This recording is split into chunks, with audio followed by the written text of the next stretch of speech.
this bill is not the answer. And I'm not going to speak to the cost because we don't have the fiscal note. I'm going to talk to just a couple of high-level things for it. It's very concerning to me if we as a legislature through a bill like this are going to take away collective bargaining.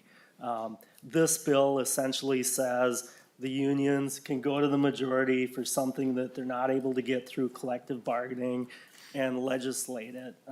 It's killing that process, and eventually I think that comes around and it ends up being bad for the majority at some point as well, if we're killing that collective bargaining process.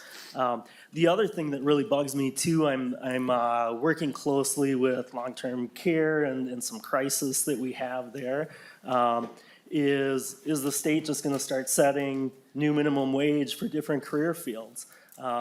I know a lot of CNAs, a lot of nursing staff, there's other professions out there, law enforcement, all kinds of things that could probably come here and put a pretty good argument on the table to say, hey, we deserve a bump, our healthcare isn't right. And I don't know, unless the majority is gonna put together a rainbow omnibus, we're resetting minimum wage for every career field. I just think this is a really, really dangerous slope to go on. And I would urge a no vote on this. Trying to prop up, certain things through dictating and mandating higher wages within one thing and not within another is just gonna distort the market even more.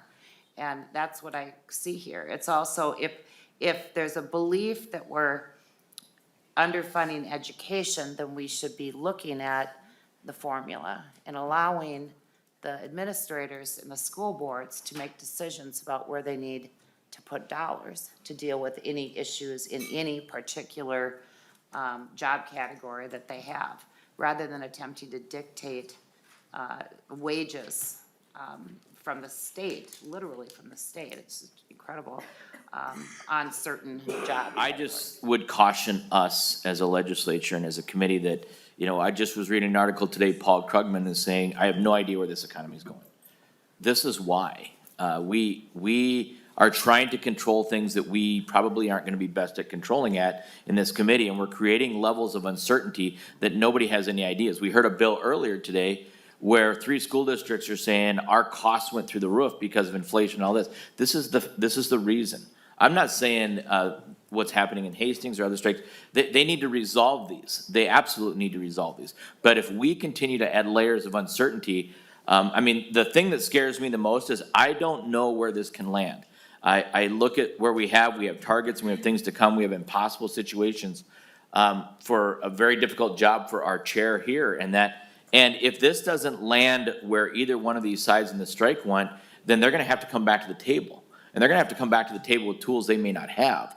And so every time we wade into these waters and we overshadow local control situations, we put one side with larger amounts of hope than the other side has tools. Those uncertainties are equating to higher costs. They're the reason the Fed has no idea what level to get to for interest rates. These are the reasons that we are creating for people's pensions and not knowing where retirement's coming and all this.